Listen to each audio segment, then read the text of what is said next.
Baby steps. The Olivia Dean album is like etched into my brain. Who is that? Oh, I love it. I've listened to it like 4 times now. It's because of Jamaica. I can't every day. It's like I get in my car, that's all I listen to. Well, Okay. I guess looks like I've only been listening to. I've had a constant rotation of Rachel Jordan, George Riley, and Z Loopers. I was supposed to listen to Rochelle Jordan's album today, but then I was like, I'm not gonna be in a car long enough to give this the attention that it deserves. So I'm trying to listen to it tomorrow though. I actually did. I tried to listen to it today, but then my best friend came to my house, so I had to put it on pause. But I was like, oh, I understand what people keep saying. Like, it's a banger. This shit is good. I wanted to text Siobhan and be like, did you hear this shit?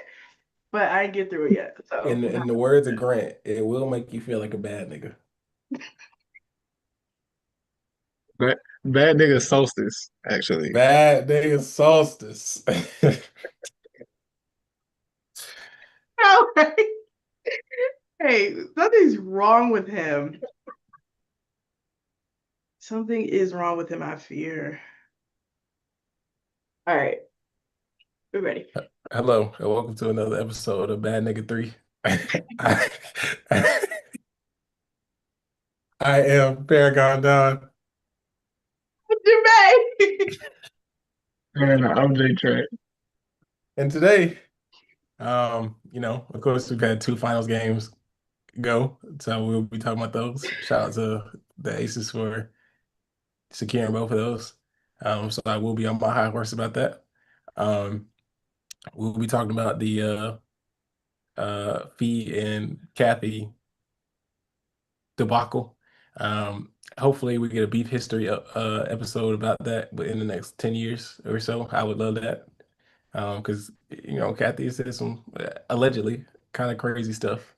Um, of course, my coach of the year pick got fired. I am very sick for that man. I know everyone else hated him, but I have a soft spot for people that everybody hates. Um, and what else am I missing? That's it for the most part. All You know, right, we'll play it by ear. so did we want to talk about RP Chris first? Yeah. Yeah, I guess we can get that out of the Oh, way. man. Listen, was that man a bad coach?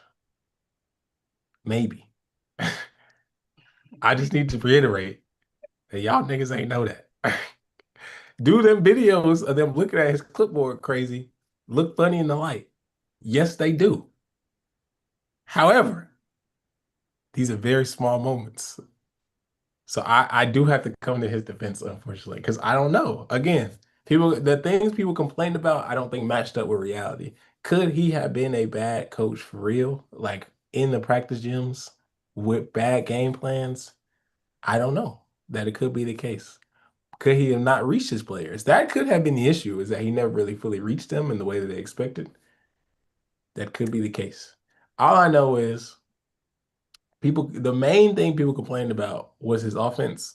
And I think they had a middle of the pack offense. And I could be correct me if I'm wrong. And them niggas were missing half the team majority of the season. Like I think the only niggas who had more people on their team during the season were probably like the Indiana Fever. So like I, I don't know what more people. I feel like people could have wanted more, but people were not asking for the right things. Um, so I don't know. It could just be that he needed to be an assistant somewhere for a little minute and then go from there. But yeah, I do feel bad for my boy because I don't know if he ever really got a fair shake. I feel like you were not supposed to. I mean, I feel like we are all in agreement that you were not supposed to fire coaches after 1 year because they need time to build things and to kind of get things together. It is very rare coaches are successful year one. Um, I mean, I can't imagine if the Aces had fired like Bill Lambier their first couple years. Um, it would have never turned into, even though he didn't like win a championship with them, but he did take them to the finals and they did have some deep playoff runs multiple times. And they did end up with them getting Asia, Kelsey, Jackie, De'Erica, like some really fantastic players. Well, I'm sure they had Diaco before him, but still. Um, like Sandy ended up winning. Um, like I don't know. People just need time. And I don't know if he ever really got the time that he deserved. Unless something crazy comes out about him. If something crazy comes out and they'd be like he was doing some weird shit, you do what you gotta do. But Well, this is oh. Oh, what I I was, last thing only other thing I was gonna say is this is Enrique's third head coach in 3 years. That is not a good look. it's like her fifth and eighth. So Yeah. It's not a good look. Players need consistency in some fashion. is this even her eighth year? It might be her fifth and 7 years, which is insane. The only thing I want to say is I don't think anything nasty. I don't think anything nasty happened. And I do want to.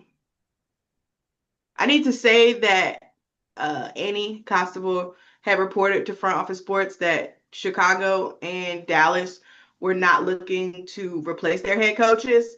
Um, and people tried to call her a liar for saying that after Chris got fired. But the thing that happened in between those two things is Sandy Brondello getting fired. And I feel like when I initially was like, why the hell would they fire Chris? And then somebody was like, well, Sandy Brondello's available. And I was like, you know what? Maybe. Maybe you do try to get you do you as in the Dallas front office is like, you know what? Let's take a swing on Sandy. We know she's a players coach. She can get the best out of players for the most part. Um, and one thing we keep talking about is that vibes matter, especially for a franchise who is clearly not doing well on the head coaching front. And I don't even know if they've had bad head coaches in this last 8 year, 7 year, 10 year span. Patricia Um, Trammell was definitely not one of them, if there was.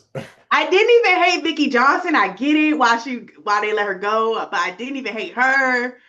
I mean, I didn't hate Chris, obviously. So like I don't even think all of it is bad coaching, but sometimes you just move on, fine. Um, but to me, it is gonna look a little crazy if they do not get Sandy. If you're not getting Sandy or some other experienced head coach, which I guess is Noel Quinn is your other current option, um, you're gonna look real crazy in the light. I, I don't know. You're gonna look crazy in the light. Even if Dallas somehow gets a new coach and they look better next season, I still gonna side eye. I fear.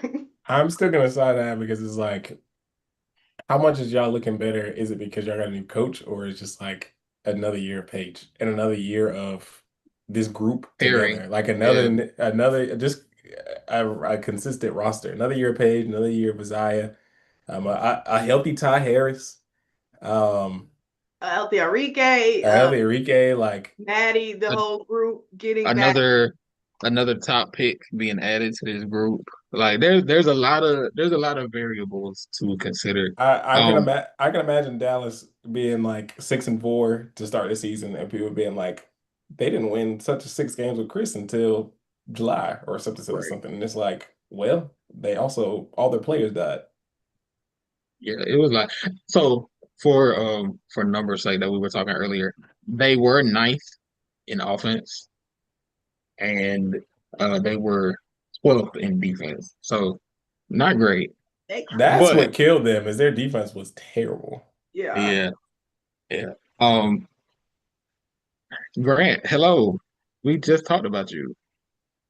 And But I think defense is the hardest thing to have with no consistency. Like if you're trying to plug in new players all the time, none of y'all, you can't have players on a string if those players don't know where everyone else is going. yeah, I think so.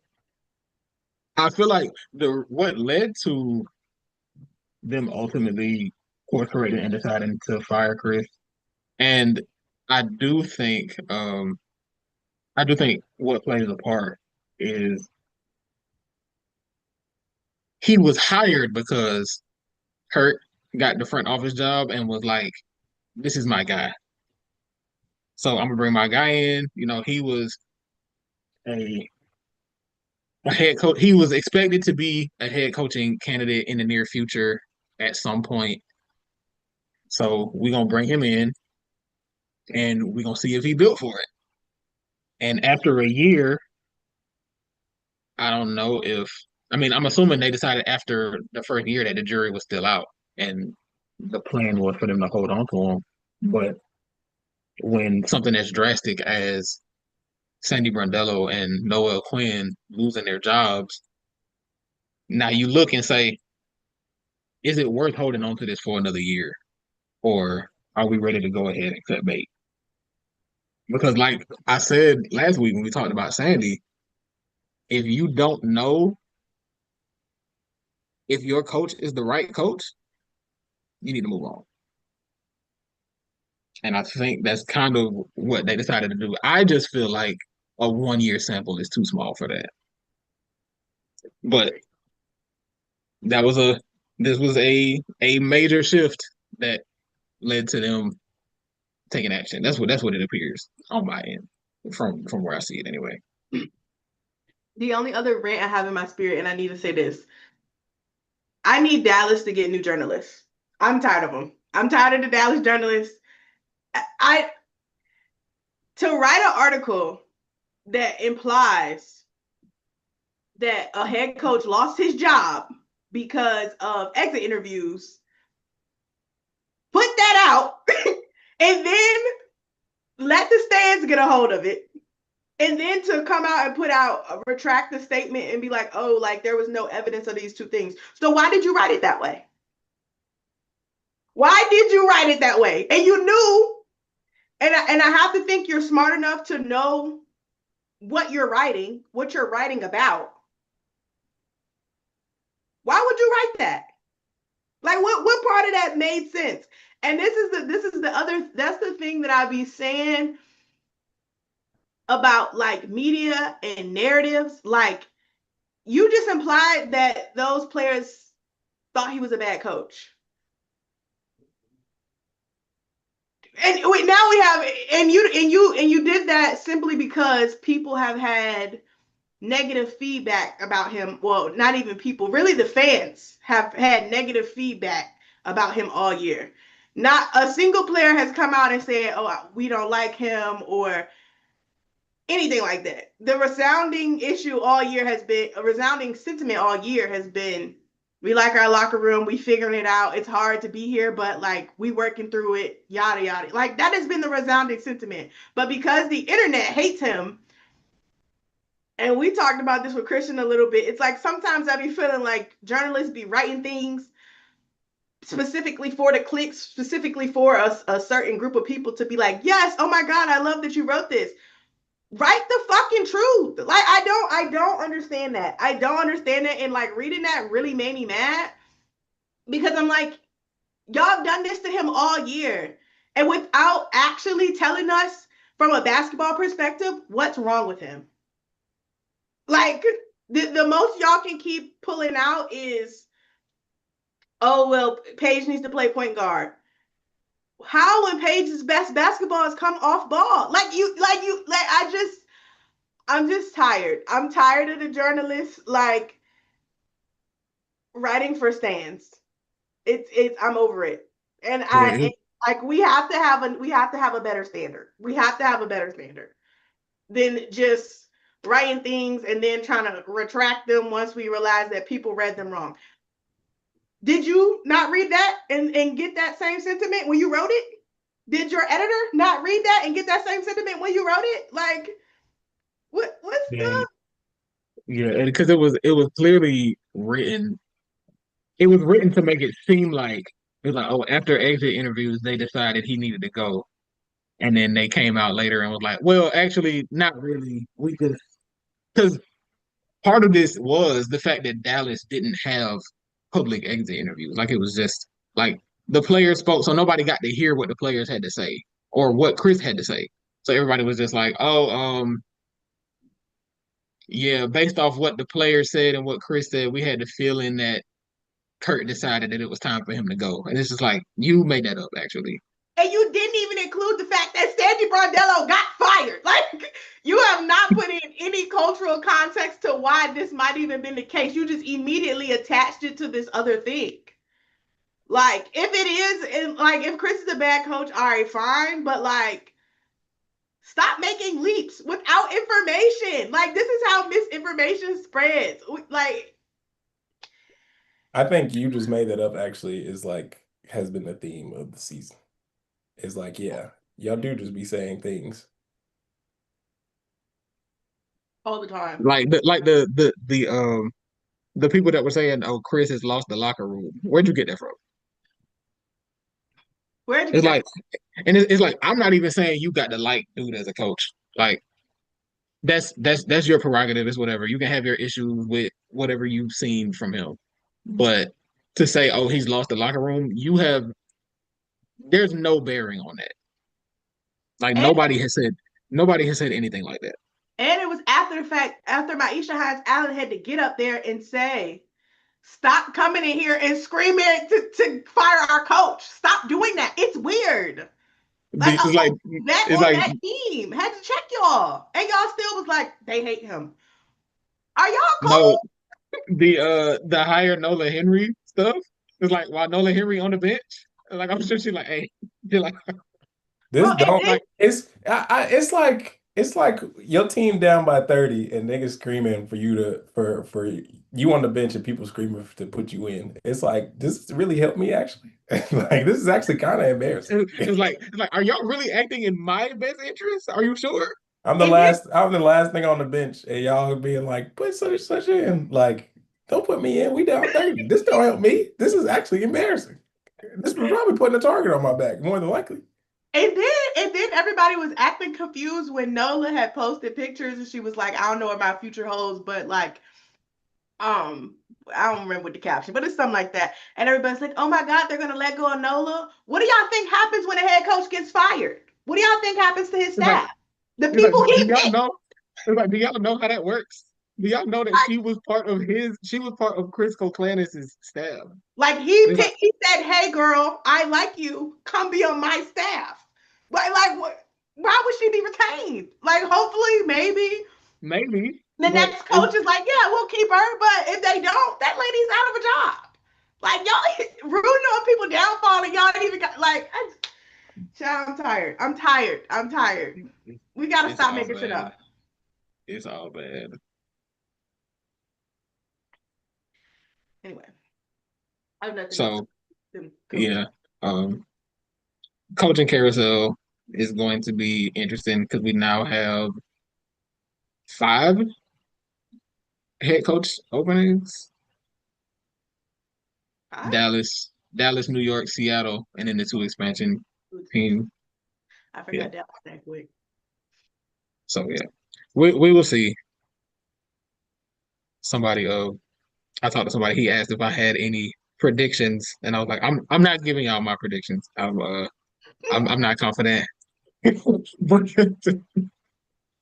but very very interesting conversation to have. We talked about it last week. If anybody's curious, we threw some names out there, so We you know, did, go we look. did. Jamae went to bat for Brienne January to not be in the number. Idea. She is the seventh person that you can call. I had a list. Just check it out. Go back and check. Okay, so do we go playoffs now or do we go CBA stuff now? Let's do playoffs. Because with the CBA stuff is really overshadowing the hoops, and we gotta get back to our roots for a second. We gotta get back to our roots. You're right. Let's talk about basketball. So, over the weekend we had the first two final games.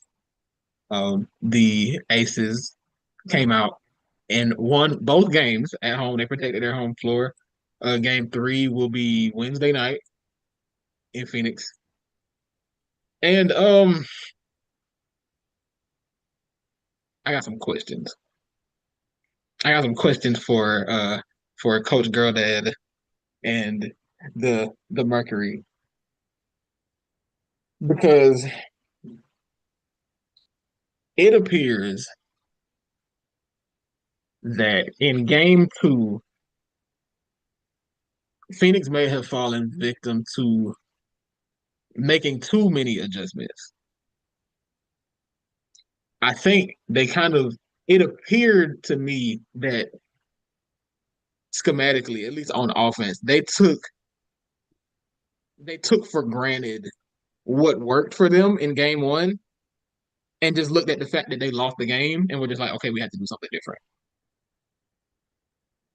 Because there was a steady diet in game 1 of the inverted screen and roll where Alyssa Thomas brings the ball up and the guard, usually it was Monica Cole McConney, to come and set the screen, allows AT to get downhill. She can get the driving kick. She can go up for the lay, whatever. You trust her decision making in that moment. She's your engine. They went away from that in game 2. Like there was not enough of that. And they were able to generate so many open looks off of those actions in game 1. So I guess that's why I'm confused.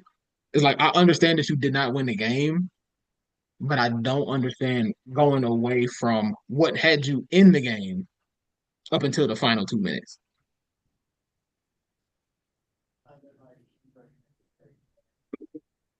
I don't understand. I didn't understand that either. I didn't get it because it's I gonna say Vegas couldn't stop it, but like Vegas couldn't stop it. But you were right there. I mean, had you not had Alyssa Thomas making the free throws in game 1, we might be like it might be 1-1 right now. So I didn't understand the whole like I didn't get it, and also I felt like Satu's shot selection in game 2 was horrible. Like if there was a point in the game where I was like, if she pops another transition 3, I might kill myself. Because what are you doing? Her Why are shot you selection, still her doing that? shots, it's like she had a bad game and she still ended up with 20 because she had a lot of points in the fourth. But like the shots that she got in the fourth were so much cleaner than any shot she took the rest of the game. Like she has so many wide open looks in that towards the end of that game. And it's like, damn, this probably would have been a lot different if you had decided to play like this earlier. I mean, of course, credit to the Aces for trying to limit that, but like I do think she makes things harder on herself at times because she is talented and she knows that. I think they have to, and I feel like you got to be more intentional about letting her know, look, we need the drives from you. You are 6'4". Like we need you to put the ball on the floor. We need you to get into the basket.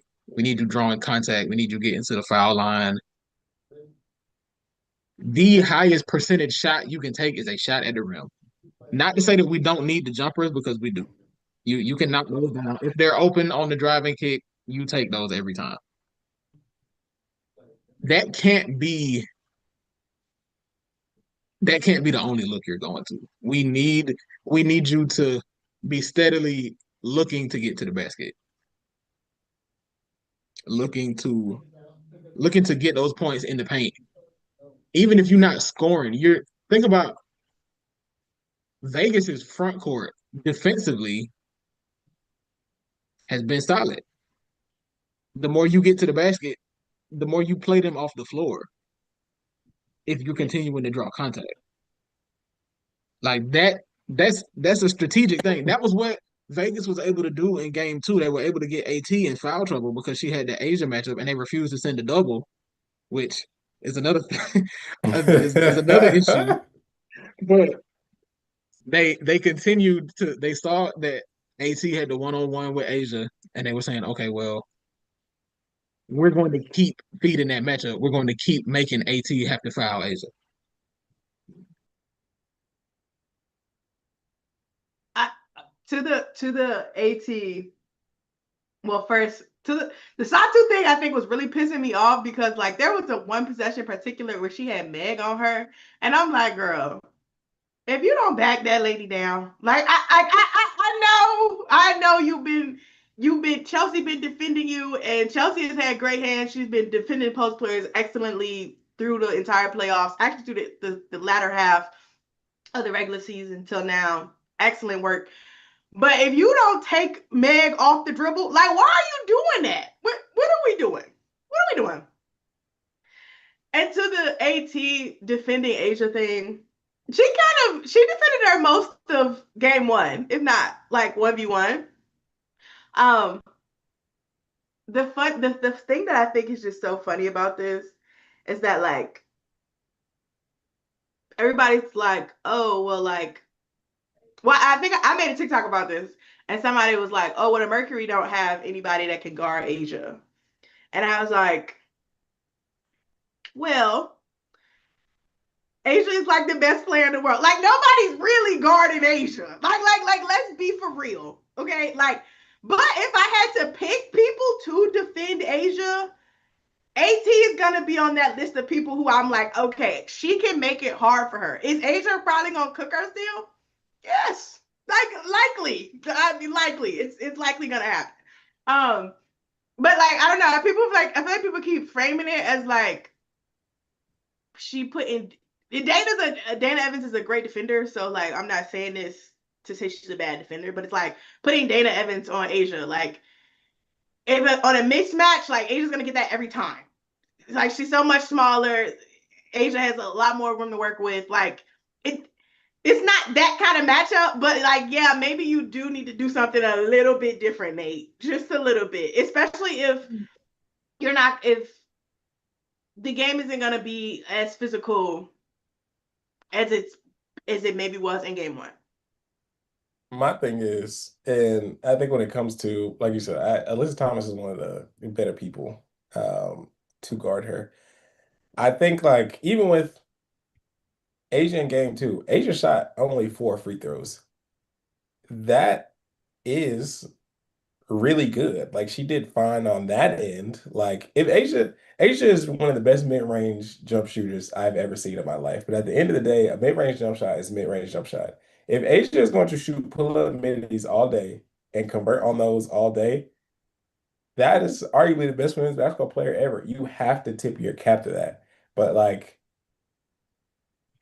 she defended without fouling for the most part, and she made her take tough shots away from the rim. That's really all you can ask for is just her and Jackie whooped your ass. That's just what sometimes it's Jackie. just what it boy Jackie Asia having the Asia breaking the record for 20-point halves in the finals, and then Jackie breaking the record for 20 with a 20-point quarter or most points in a quarter is disgusting.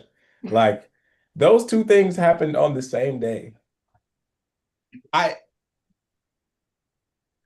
it's just some shit just happens sometimes. And it's unfortunate that those happen on the same exact day. Um, but yeah, Alyssa Thomas is doing what she needs to do on a daily basis. It's just you need to they need to give her something to work with. But you can't just let niggas fry your face off. It's the finals. If this is a regular season game, whatever. Where it's the finals. You gotta it's like he did a lot, but not enough. I, we got to talk about Jackie for just a second because, like, Jackie, honestly, it almost felt like, did she miss a shot in that quarter? Like, I just She genuinely felt she like she she missed did. like her last two, and I was like, damn. There was the Jackie was like dribbling to the rim, and like she was off balance mid-air doing like a floater or something.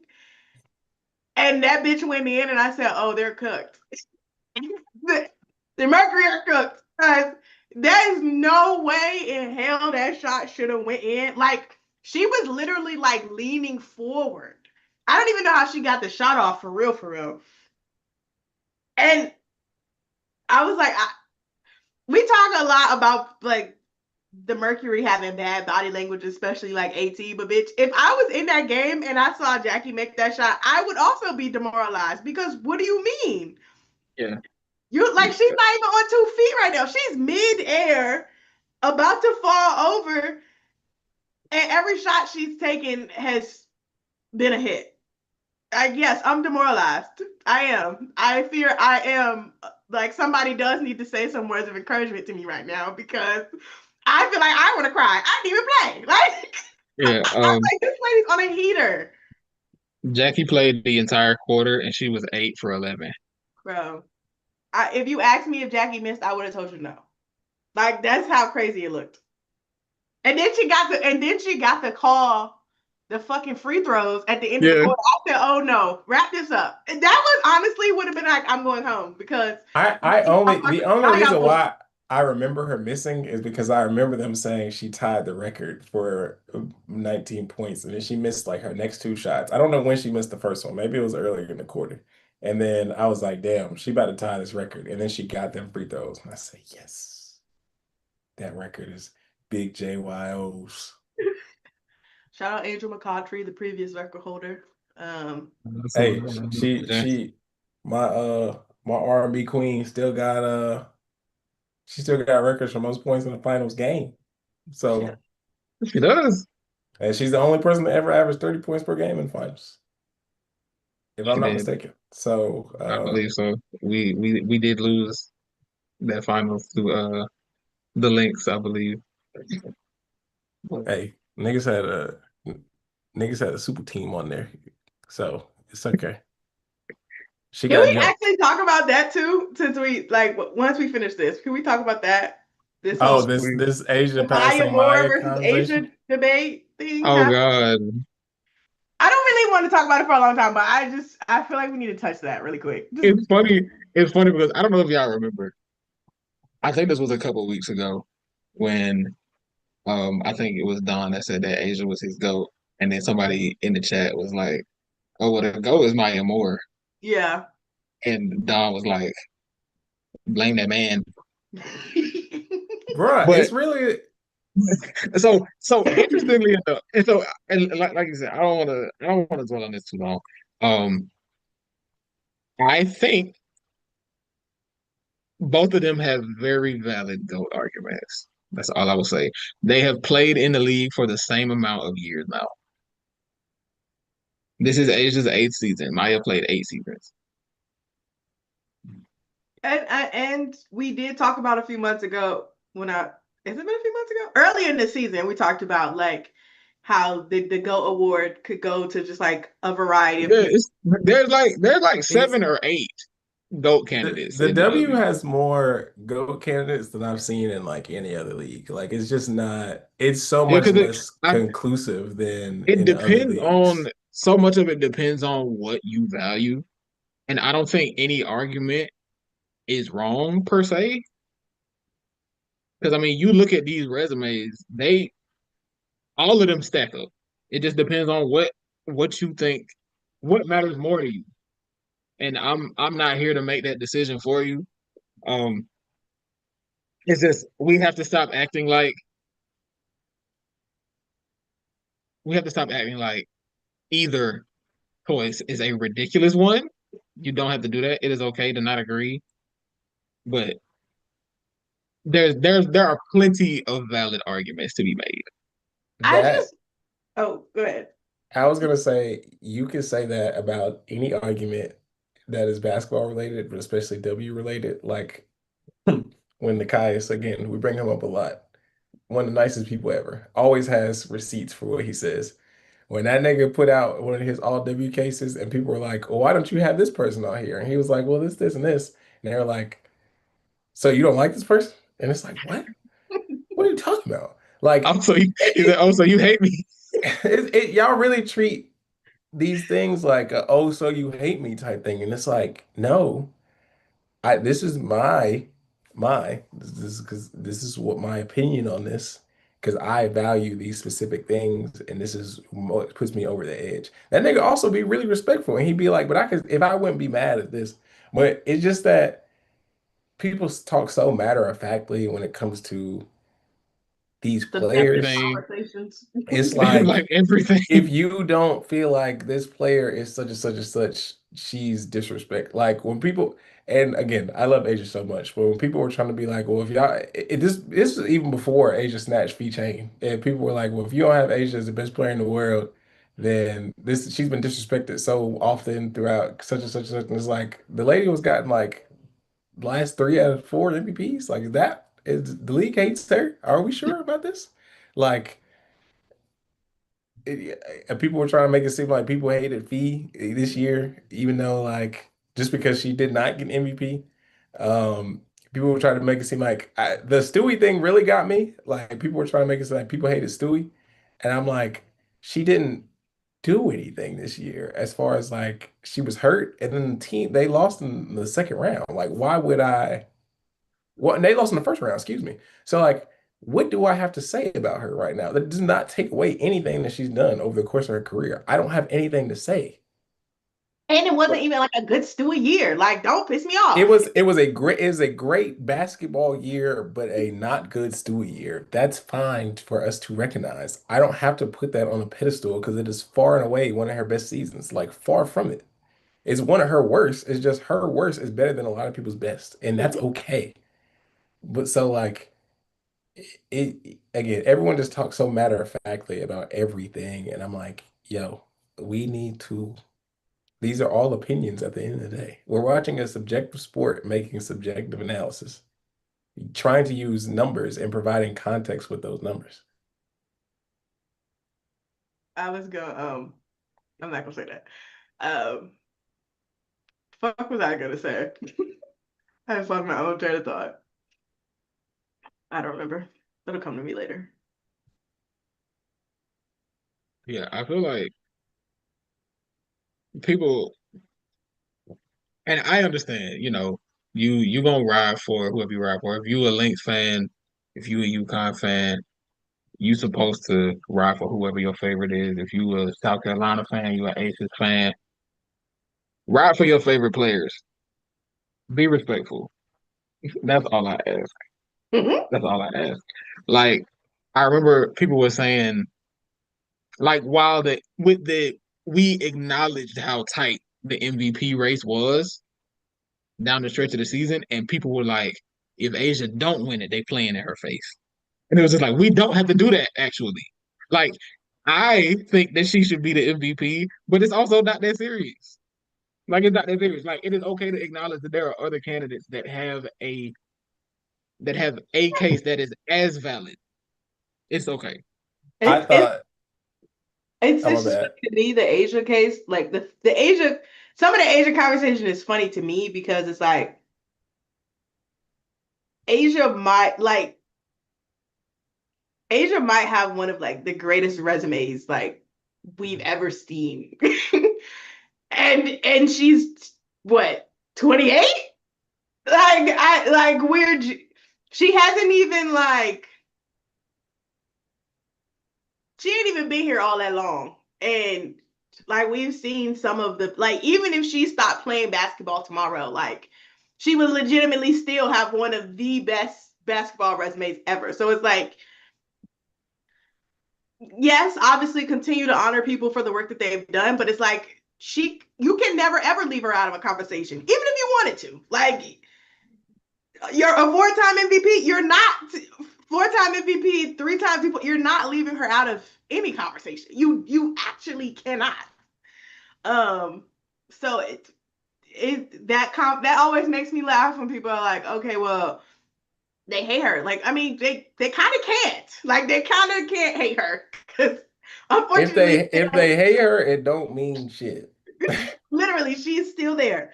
Um, the reason I originally even wanted to bring this up because I know that that person in our chat said Maya Moore, but I feel like Maya Moore is an interesting person to compare her to because I feel like people don't actually talk about Maya Moore all that much. In the grand scheme of like GOAT talks and like best players in the world and thing, I feel like people don't actually talk about Maya Moore that much at all. Like when I see everyday conversations, it's Diana Taurasi. We've got a lot of Cheryl Swoops lately, some Lisa Leslie's, but like Maya Moore is a person that obviously should be in the conversation, but it seems like she's not in the same way that like Tamika Catchings isn't. I was just And about to say Maya and Catch. They like it's almost I don't think it's intentional, but I feel like yeah, people people undervalue wings in this conversation.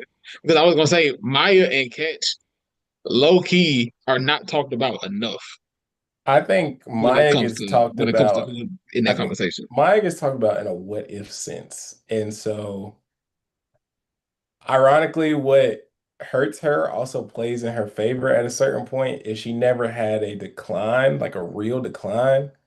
So, people never got to see her at her quote unquote worst. And so people hold her in extremely high regard because she really whooped niggas' asses for 8 years. Like, it's just, that's all people ever knew of her is like, I'm gonna get buckets and win championships, or I'm gonna go to the finals at the very least. Um, I Tamika is a odd case only because she's I think she was caught in a time of ironically, even though they played around the same time, Tamika was caught in a time of where like the W just wasn't televised that much. I think Maya had a lot of notoriety from college that was able to carry her into people still talking about her, and of course, UConn.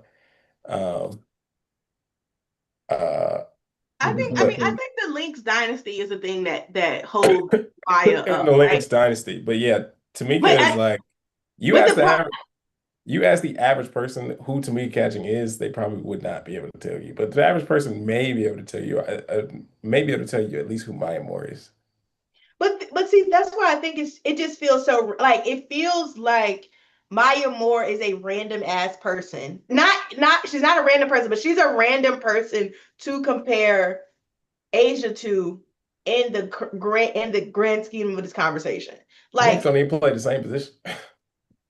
they don't. But even if we're I'm just like I don't I just don't understand where Maya Moore came from, right? Because it's like again, she's a great player. She deserves to be a GOAT conversation. I understand that whole thing, but I just don't understand like how we got to Maya Moore specifically, right? I mean, and maybe it's the Asia is on her way to 4 chips thing, but Yeah, it's maybe like at what like where does that come from? Like why does that matter? And like the Maya thing is also interesting is because like yeah she only played for 8 years, but you have that 8 years to view. Like you have it to like go back and look at her numbers, look at her relative to her teammates. Like it's not like we haven't seen her win and lose. You know what I mean? Like we've seen her like low, right? I mean, we don't know what her decline looks like, but I don't really think you need to talk about her resume and what she did. It just felt strange to me that Maya Moore was the person to compare her to anyway. Like I it, don't get where that came from. Yeah, it's one of it those things does. that it's one of those things where I wish I could have seen what started it because it's like how do we get how do we get here? It's And random it's like because maybe part of it is because Asia and Maya have now played the same number of years in the league. Like maybe it's that, but I really don't know because Maya's last season was age 29. This is Asia's age 29 season. Like maybe it's that, but I don't get it. yeah, it's like why if you don't feel like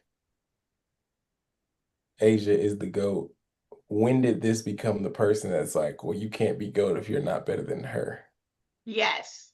Like why is it Uh, Maya Moore? Like it's like Maya Moore has obviously had a GOAT case, and I understand people have her as a GOAT for fantastic reasons, but it's like this seemed like it just randomly became a consensus in the last couple days of like, well, if you're not better than Maya Moore, well, you can't be the GOAT. Where it's like, when was this? Like, when did we start this? yeah. We love Because I her. feel like She's before amazing. then, She might be the GOAT still. She can have her argument, but If like if if if she's your if goat, I'm not mad at you. but but my thing is when too did is she like get become everyone's gatekeeper? is and the thing is too is like she had like Asia has a peer, and her name is Brianna Stewart. Like she So, yeah. and I mean the ironic maybe I don't know if that's the right word, but the odd thing I think to me is just like you can compare their resumes. Like I feel like they're closer, they're competing, you know, Stewie's a little bit older than her, so like the primes kind of don't match up. They kind of do, kind of don't. It's slightly off. But like you have somebody to compare her to, and like I feel like in any other, objectively speaking, like Stewie would be in a GOAT conversation, right? Like Stewie should be in a GOAT conversation. I feel like they don't frame her in that way. So that's why I don't know, I'm just perplexed by the Maya Moore comparison, especially when you have like a Cheryl Swoops who like her and Asia have probably similar resumes. You know what I mean? Like if it's is it about the resumes? Is it about the chips? Is it about because I mean I guess at this point Asia is like, you know, you pair her to DT, okay, well, Asia might catch her in the scoring, right? You compare her to uh I guess you compare her to Maya. She about to catch her with the chips, I suppose. You compare her to Cheryl Swoops. Now she got one more MVP. Like it just, I don't know. It just feels like a random conversation, and I feel like it's like, why did y'all just throw in Maya Moore into the fire for like no random reason? Like now people are randomly defending this lady, which is fine, defend her, of course. Um, it just feels like a random conversation, My and my I head don't know if we canon, have that. my head canon is this is Lynx fans' last stand, and I understand. If my team that was favored to win a chip got eliminated from the playoffs, I'm getting a victory out of something. You not about to say the greatest player in my franchise history is not the GOAT no more because if the Lynx had gotten to the finals and the Aces had either lost in the first round or like let's say the series was like 1-1 or whatever, I don't this would not be a conversation that would be actively happening right now because it would just be focused on how good or how like this particular matchup between these two players at in their primes. But of course, again, the Lynx lost for reasons. So now you have people trying to damn. I need a victory in some form or fashion. Like she can win a championship after we were favored, but she's not better than this person who played for me in 2016. And that's my only shit I got. That's the only way I can win is this. I guess. Yeah, I didn't want to say maybe it's Lynx fans lashing out, but it is. Yeah, I I, think that's what it boils down to. yeah, I mean, I had to. I feel like I've only seen obviously like Asia fan side, so I'm like, where the like, why did we start this? But yeah,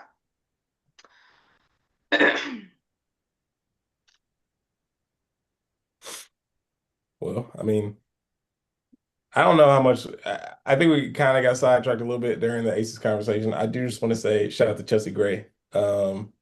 She has absolutely held it down, and like I seen that tweet that said Unc still got it, which is really funny. But I think my girls have back-to-back tennis games. Um, she may not may that 2022 run forever live.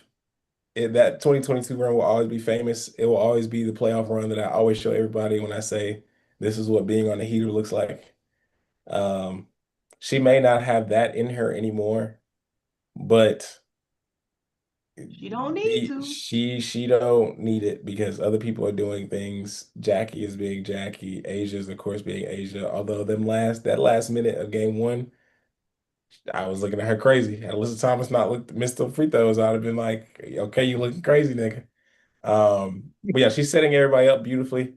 I really can't complain. Anything that she's done, she has some of the best hands I've ever seen when defensively, yeah, in the post. Like that play where she like smacked the ball at like three niggas' hands back to back to back. I was like, yeah, this is insane. Um, Dana's been Dana. Um,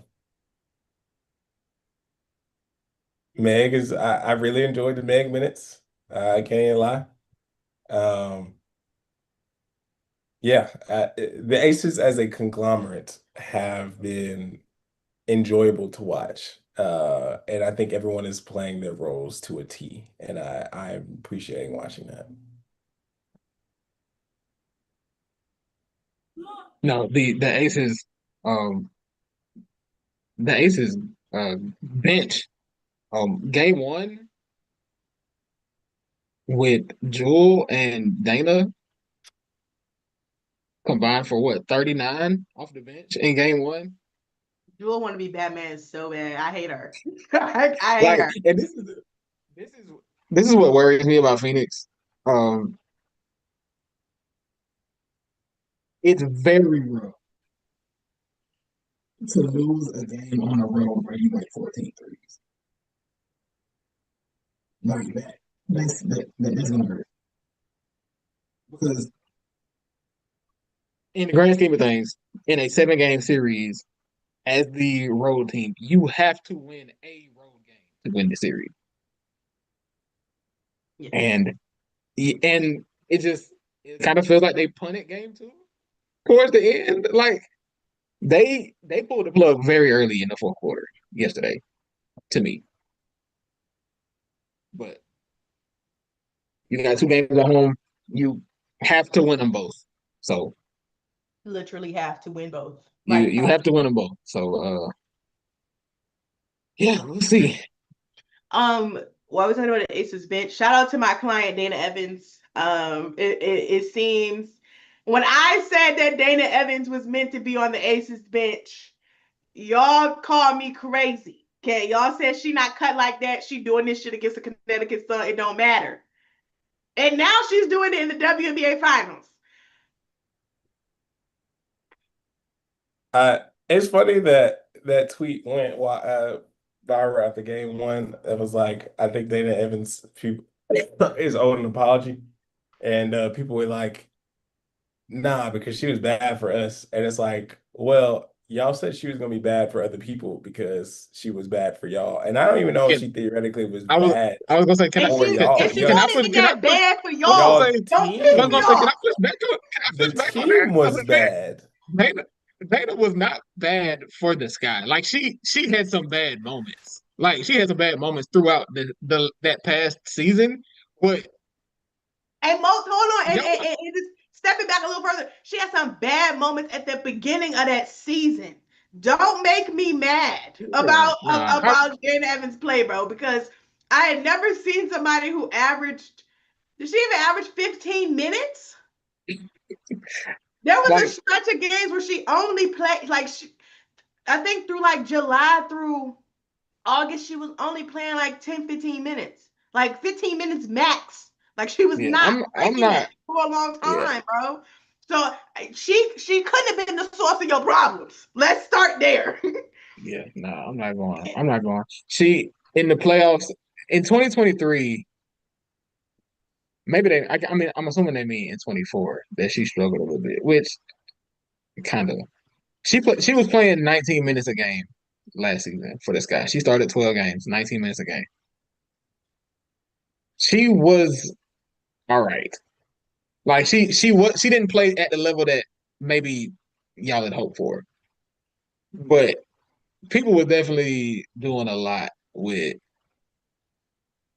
Oh, she was terrible for us. I really don't think she was. She might have been overtasked. Like there could like there's a discussion to be had, but y'all don't know how to have it. And I don't understand why we can't have it without it being like, oh, did she have these skills in Chicago? Yes, bitch. But Yeah, guess she what? did. She's not playing with the best player in the world. So I think there might be a few differences out there. I think. I fear. I fear she don't have fucking Becky Hammond in her corner telling her what to do. So I think we need to pipe down a little bit about what people provided and what they're not. Because as I keep saying, when your best players are rookies, you're probably gonna be bad. So this deflecting that y'all be trying to do, it doesn't work. And we keep, I don't know how many different ways we could just like it can show up about players playing in different systems, playing with different players. I don't know how many times I can show up and say that like who you standing next to matters. I don't know why we have to keep rehashing that, or like why it has to be like this seemingly this such a confusing task or thing to understand. Was she great? No, but to act like she was even trash then was also nuts. Like Dana gave them plenty of good minutes. How do I know? I went back and watched. Like, don't. Anyway. Yes, Dana Evans could have been better in Chicago, but that does not mean she was a bad player. You heard it here first. Not at all.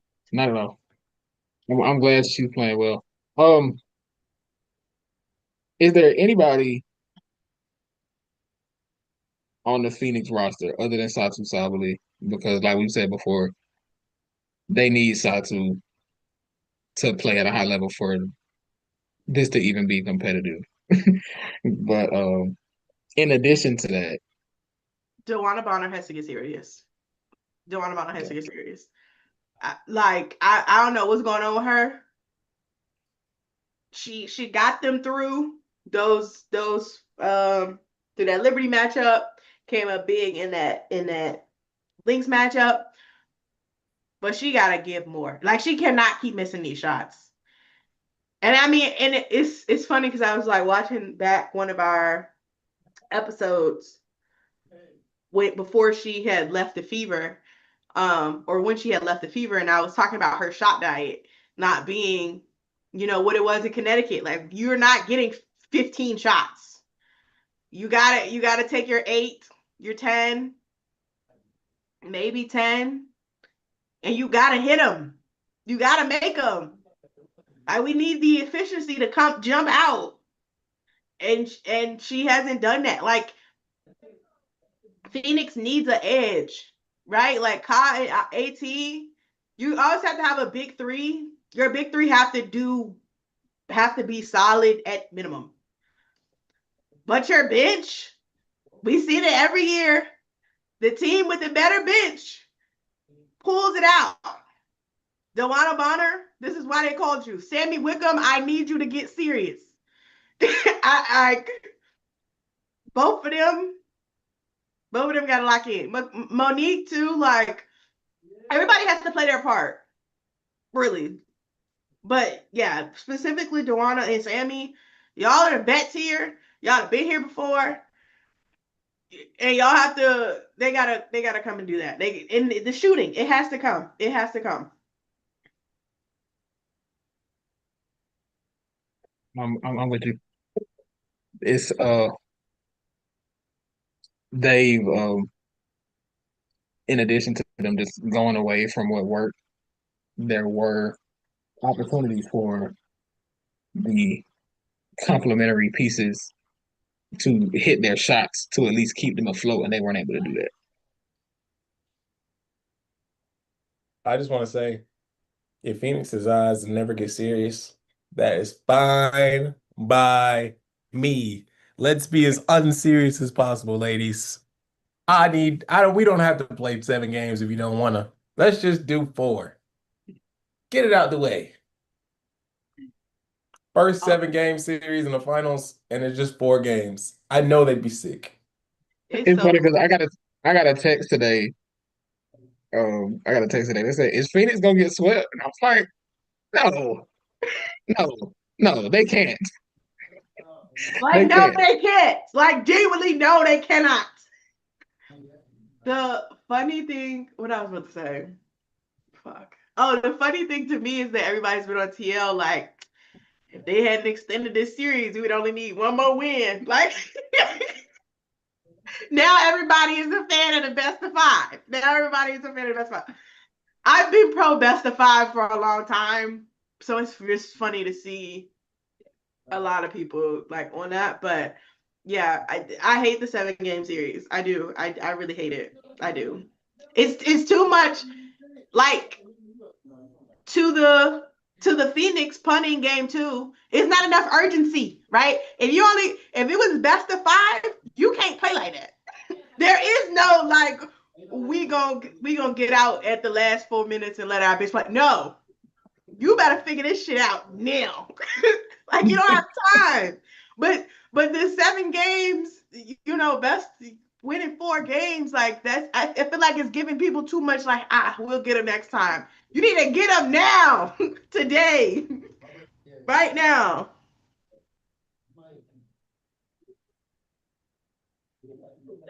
Just go ahead and start them buses. Not a bus child. Them niggas like 3 hours away from each other. Let's go ahead and start that bus. You think they riding them people in the bus? That'd be kind of nasty. I ain't gonna lie. I know it's close, but that'd be nasty.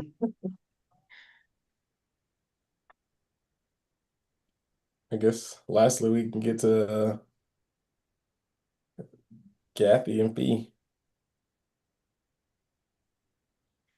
Ooh, girl. There's so much to discuss.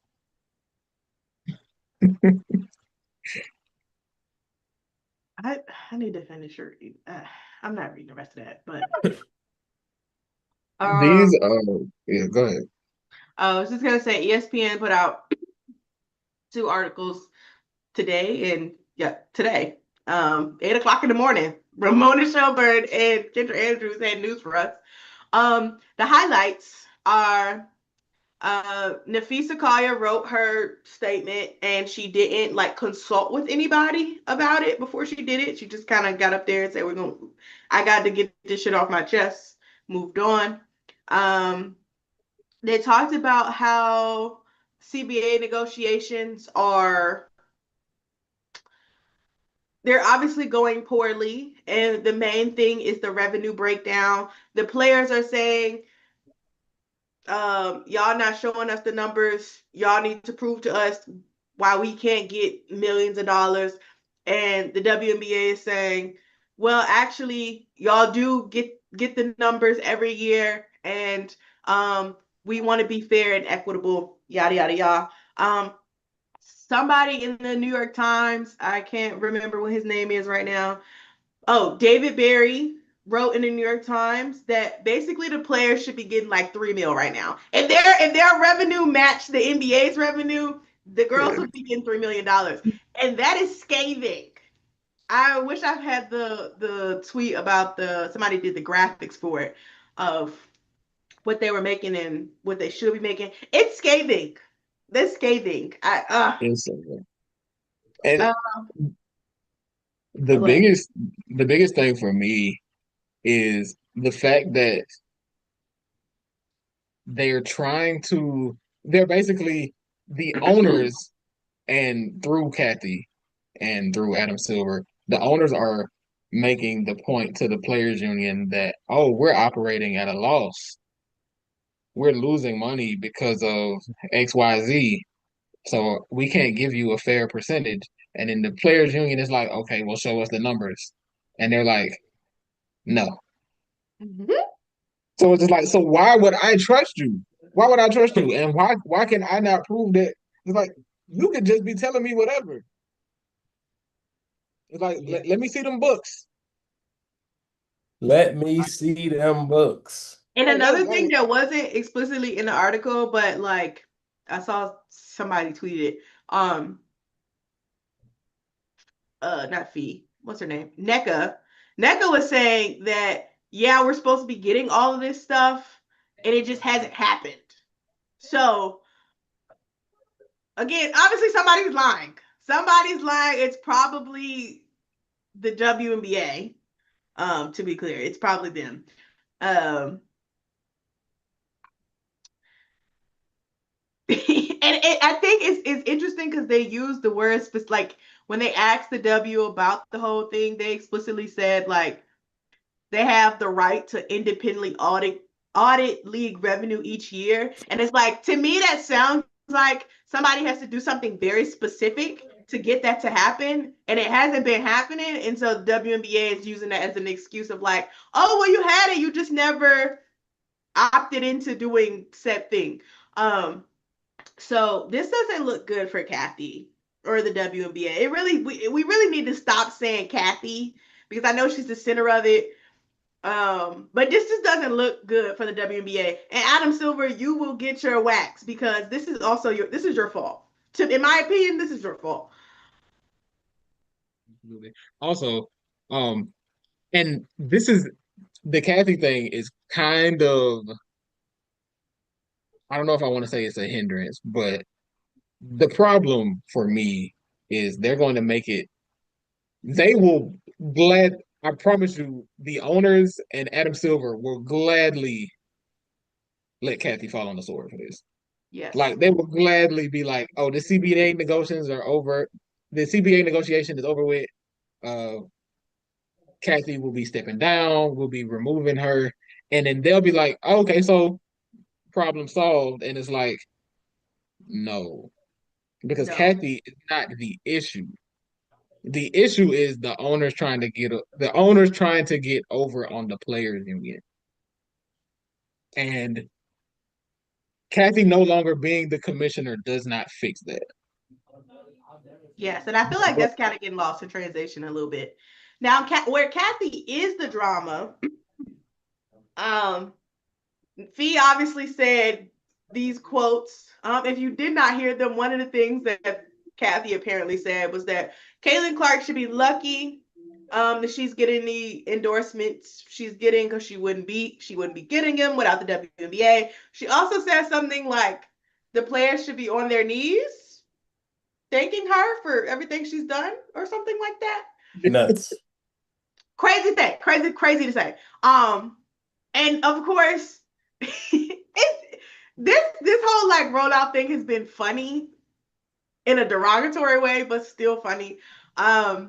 Because Phee says all of this, the WNBA puts out a statement that's like, "Oh, Cathy is disheartened by the things that were shared, never denying it now." And then when the articles start rolling out, or no, Cathy had to do a press conference, and they're like, "Well, Cathy, did you say these things?" And she's like, "Of course I didn't. I can't believe Phee would like say these things about our conversation. Like, I have a family." That nigga said I'm a mother. You did it. I'm so sorry to tell you you did it. You will not trick me. Bro, the oh, that was so I you have know, a family was crazy. no, that was Cathy kind of ate that. I'm not gonna lie no, because that's I'm something. so sorry. I'm so sorry. That is so funny.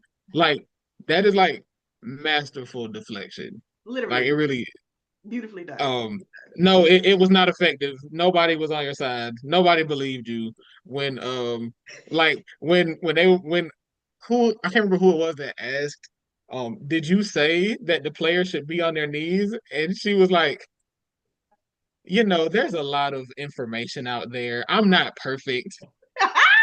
It was like, okay, so it's like, okay, so you definitely said it. You definitely Bro, said it. But Cathy, You she was like tripping.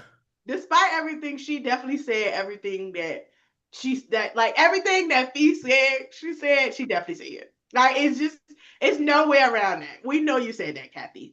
Um, and to make matters worse, so now see now there's a Phee and Cathy personal beef because Cathy made the press conference, and I guess before that, um, Cathy and Phee had scheduled an interview together, and after Cathy's press conference, Phee canceled said press conference, or not press conference, but said canceled said meeting with her, um, and that is also extremely funny to me because my question is why were you sitting down with Phee in the first place?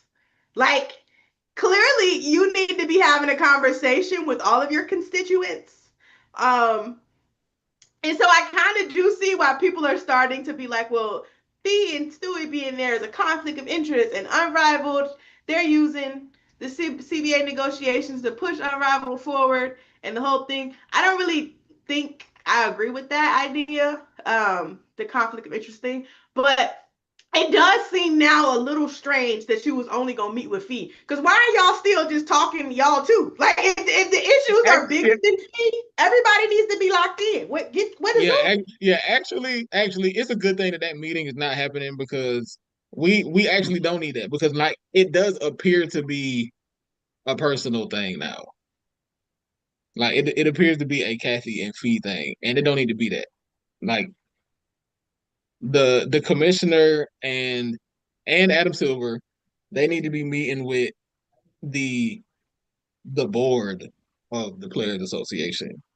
Like it don't need to be these one on ones because that's how you get because apparently it was Cathy meeting with Phee and her husband, and it was in February during Unrivaled, and it was like, see, we shouldn't even it shouldn't even got to that.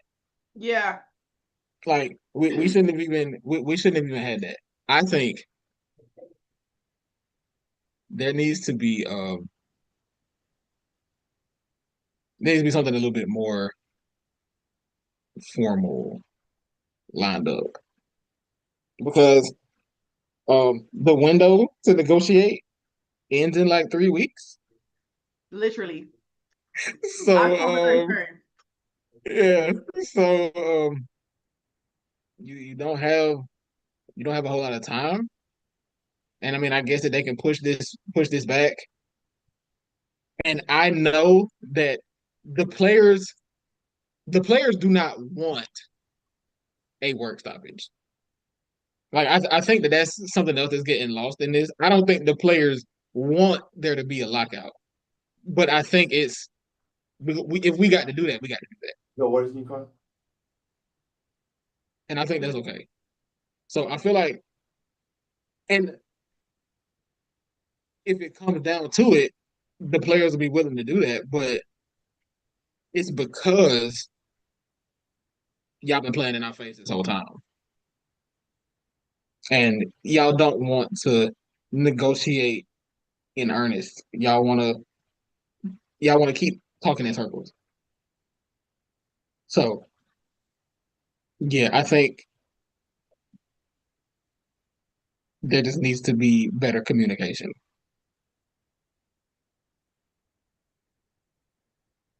I think the owners are unfortunately not willing to give that for as long as they can. I mean, I tell people all the time, like, this is a group of people who were almost willing to disband the Liberty, one of the OG organizations, because they had flights. Like, Yeah. this is not a group of people who uh, debate and organize and deal in good faith. And I don't think anything in particular is going to make them want to be better for them besides people threatening them. Like, if you don't do this, or else we're just not going to play. Um, I think the good thing for me personally is I tell people this all the time. There is, and I might have said this the other episode, there is no union that is more, we're going to stick together in this than the WNBA. Like, none. Like, the NBA Players Union, you damn near had like half the league being like, yeah, this shit fucking sucks. Like, you have players openly being like, this shit fucking sucks. Um, I'm pretty sure in the NFL recently, you had people like making like if I'm not mistaken, you have people making like underhand deals and people find out about it later. Like, am I tripping with that? I'm sure. I'm sure. I mean, you know It, that the owners will find a way. Like yeah, owners are gonna, but like the W players, like them niggas will be like, listen, we're not doing shit. Like, and they have the most to lose by not compared to other places, and they stick together so much better. Like when all them players sat out instead of playing, and they end up getting the Atlanta Dream owner ousted. Like those type of things. This is what they do. Like if they're going to do anything, it is the right thing. Um, yeah, I think they'll get something done. Whether the owners like it or not, something will get done. did y'all see where Adam Silver Adam Silver said that he said Kathy has presided over historic growth in the league, but there's no question that there's issues that we need to address with our players, not just economic. There's relationship issues as well. And I'm confident we can fix those over time. And it's just like, sir, we have 3.5 weeks. He said, if we show you the books, will y'all be cool? Like that's literally the thing that I thought was funny though, and y'all probably know the answer more than I do. But something that stuck out to me that Phee said, I think was Phee said it. Um, she was talking about how like Adam Silver is like such an approachable commissioner, and like the NBA players feel like they can talk to him about things. And I'm like, do they? Like, is that true? Um, so there's actually someone who could probably be asked. I feel like we should ask Derek Fisher what he thinks because when the NBA had the lockout in 2011 and they shortened the season to 66 games, Derek Fisher was the president of the NBA Players Association, and so whatever it was, he was like, nah, this not it. We're not playing 82, bro. And it's very funny because Derek Fisher is quoted in the other article where the Adam Silver is talking about where they're quoting Adam Silver saying like we'll get things done and yada yada yada. And Derek Fisher low key is on the player side.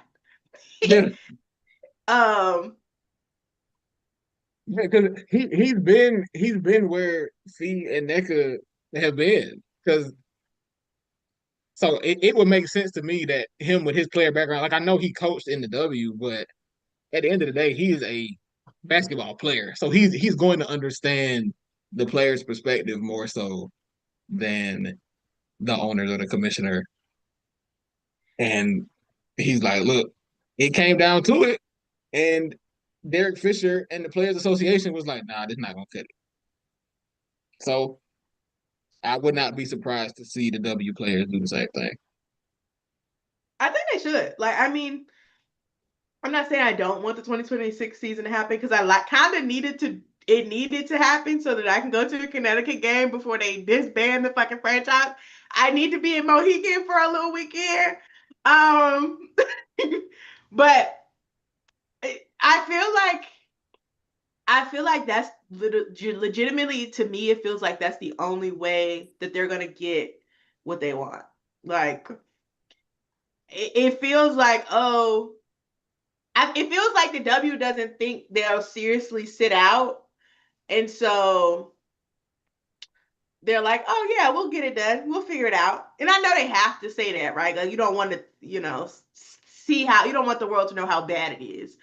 But I don't know if they believe them. I feel like they're really calling their bluff right now, and I kind of need the girls to stand on business. And I'm curious because you know, not every player obviously is in agreement on everything, and it's never gonna be that way. Um, but I do need to know because it seems like yeah, some of the top players, the players going to Unrivaled, are seemingly represented in these conversations, but the girls who are not going to Unrivaled, what they think, what they And saying. see that, It's and cool that they haven't been vocal about it online, but like I am curious because what you mean? and yeah, and that's kind of what I'm wondering about when it comes to. That's why I feel like the players don't want a work stoppage, and that was kind of my point because the players who are playing in Unrivaled, they getting their money. The players who are going to play overseas in the off season, they getting their money. There are there are players who will not be making. There are players who rely on that W check. So I'm sure those players do not want there to be a work stoppage. Like I'm sure they understand that it'll be great in the long term, but it's like, but my bill due next month. Yeah. Like, so I do think they want to get a deal done. Like they want there to be a 2026 season. I'm sure that they understand, if there has to be a strike, then so be it. But I would, I would like to know what their thoughts are. And like you said, they're probably not gonna say because it's probably, union stuff. But yeah, I get it. Yeah. They need a Cathy and Phee interview, sit down interview like how Magic and Isaiah Thomas had theirs, Mhm. and really make them hash out their feelings. I just need to know. Cathy is really the liaison, and like you said, Cathy is gonna fall on the sword. I really just want to know how much of this is really her fault. I mean, of course, the shit that she said to Phee is like, you shouldn't have said that, but how much of this not getting done is really her fault, and I think that's really the first person everyone is gonna blame. Yeah, yeah. Because but like you said, she's the face. So they'll be like, oh, Cathy Englebert has stepped down from her position. Everybody's gonna be like, oh, that's a big win, and it's like, Is it? because this is what I said this on Twitter, like a day or so ago. Because I was like, let's say that they remove Cathy and if they do that, it becomes Adam Silver's job to decide who the replacement is. So, do we have any confidence that the replacement will be any better? Because at the end of the day, the W commissioner reports to Adam Silver and reports to the owners. Is he going to pick somebody who's going to be on the side of the players? No. And Like, at least with the Cathy pick, it's like where Cathy stands. Like clearly Cathy is a very good business mind. Like the W has grown significantly since she stepped foot. Like that is undeniable. But you can very tell that Cathy not no people person. Cathy don't give a fuck. She wore a skyline dress to that finals. Like Cathy never gave a fuck. And it's not okay because you don't want your boss to be a dickhead, but also like if you know your boss is a dickhead, you move in a different way. Like you could be like, oh yeah, she's not gonna call. I ain't worried about her no more. But if she's gonna help me get this thing done, like I know in a sense that I can rely on her to do said thing. So it's like I don't know. Sometimes you gotta fuck with the evil you know instead of getting to some new evil because I feel like the conversation really needs to be moving to like how do you make the WNBA its own entity? How the fuck can we get away from them? But I just don't feel like that's at the forefront or even it doesn't even feel like the back of mind either. But that's not really where it seems like the players are or even former players. It doesn't seem like the thought process. Everybody's just kind of like how can we make sure y'all are taken care of, which is important, right? Like the salary, the facilities, all of these things, those are all very important and like should be the conversation. um but it's like I feel like you're not gonna necessarily get the thing that you want, the autonomy that you want to have, or that I think that the W players ultimately want to have. I don't know if you get that while still being attached to the NBA. The NBA, the ultimate evil. What do we always say, Jermaine? It's always a man.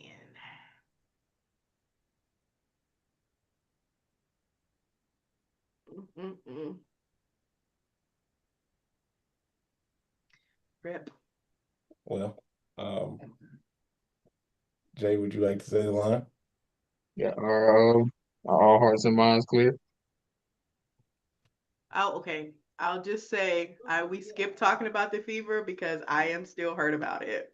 Um, but um, we had a good season, guys. Great run. Uh, Kelsey Mitchell, I'm so glad you're okay. And that's that. Now my mind is clear. Maybe we'll talk about them in our when we do our team recap. If we do team recaps again, we can talk about them. We don't have to talk about them for this iteration. Thank you guys for respecting me. But yeah, all hearts and minds are clear on this end. So this has been another episode of Pull Up 3. I am Paragon Don. I'm Jamae. J Track.